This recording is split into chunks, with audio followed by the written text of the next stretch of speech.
देखो बंधुरा आज के आमी बानाबो आलुर परोटा। तो देखो एखाने एटा काड़ी पाता केटे रेखेछि, এই যে কারি পাতা,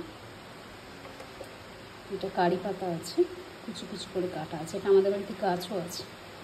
তো কারি পাতা, এটা হচ্ছে আদা, আদা কুচো, এটা কাঁচা লঙ্কা কুচো, এটা ধনে পাতা কুচো করে রেখেছি, আর এখানে পেঁয়াজ আছে, আর এখানে রসুন কুচো করা আছে। তো এই সমস্ত দিয়ে মানে মশলাটা করা হবে, আলুটার আর কি পুরটা, এগুলো সব ভাজা হবে তেলে। আর এখানে দেখো আটা মেখে রেখেছি ময়ম দিয়ে, এই যে মাখা আছে আটাটা, এটা একটু রেস্টে দেওয়া আছে, একটুখানি থাকুক কিছুক্ষণ। আর এইখানে এই সমস্ত আছে, আর এখানে দেখো আলুটা সেদ্ধ করা আছে, সেদ্ধ করে স্ম্যাশ করা আছে, স্ম্যাশ এইখানে ইয়ে করা আছে, কী বলো, এই নুন আছে, এখানে জিরের গুঁড়ো আছে, এটা লঙ্কার গুঁড়ো আছে, এটা ধনের গুঁড়ো আছে। আমার কিন্তু এই ধনে জিরে সব বাড়িতে ভেজে গুঁড়ো করে, ওই জন্য আমি আলাদা করে আর ভাজা মশলাটা ইউজ করিনি। লঙ্কাটা একটু গুঁড়ো করা ছিল না, ওটা দিয়ে দিয়েছি। এই চারটে দিয়েছি আইটেম, জিরে ধনে লঙ্কা নুন, আর আলুটা মেখে রেখেছি। এইবার দেখো কড়ায় তেল গরম করেছি, এবারে এখানে আমি আস্তে আস্তে করে ছেড়ে দেবো। পেঁয়াজটা প্রথমেই দেবো,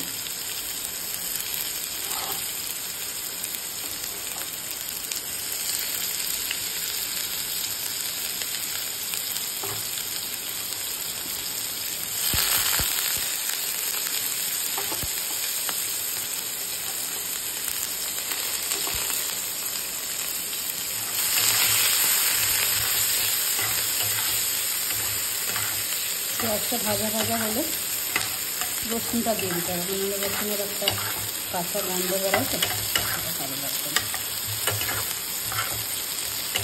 এগুলো সব ভাজা হয়ে গেলে এগুলো দিয়ে আলুটা মাখবো একবার। আলু আর এটাতে নাড়তে হয় না, ভাজাগুলো দিয়ে আলুটা মেখে নেব।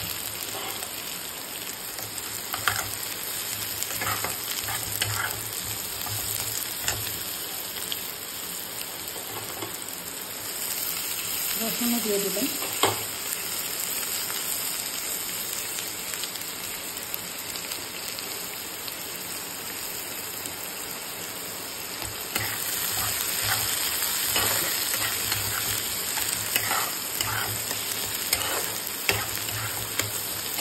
ভালো ভালো করে ভাজা হোক। এই ধনে পাতা আর কারি পাতাটা পরে দেবো না, ওটা স্মেলটা চলে যাবে। আদাটাও দিয়ে দিচ্ছি, আদাটা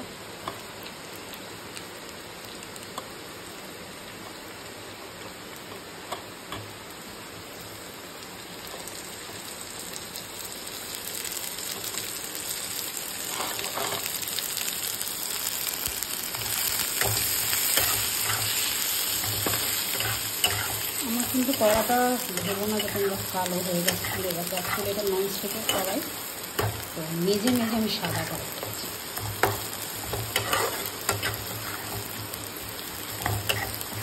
একটু ভাজা ভাজা হবে। কাঁচা লঙ্কাটাও দিয়ে দেবো, কাঁচা লঙ্কাটা দিয়ে দিচ্ছি।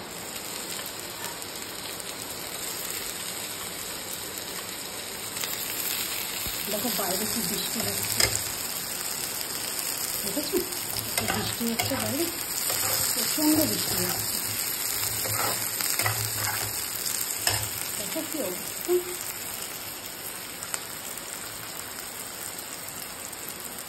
কতদিন ধরে বৃষ্টি শুরু হচ্ছে, নামই এলাম।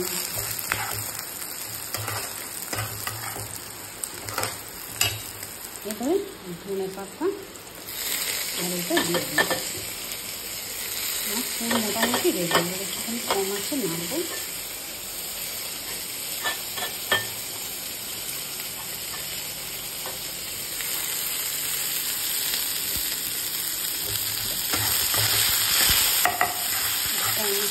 নাড়বো, এই ফুলটা দিয়ে এই আলুটা তারপরে আটা মেখে যেটা ময়দা দিয়ে তো আলু করা হবে, আটা মেখে যাবে। এইটা মোটামুটি এই মাছটা আসবে, আর একটু হবে, ঠিক আছে।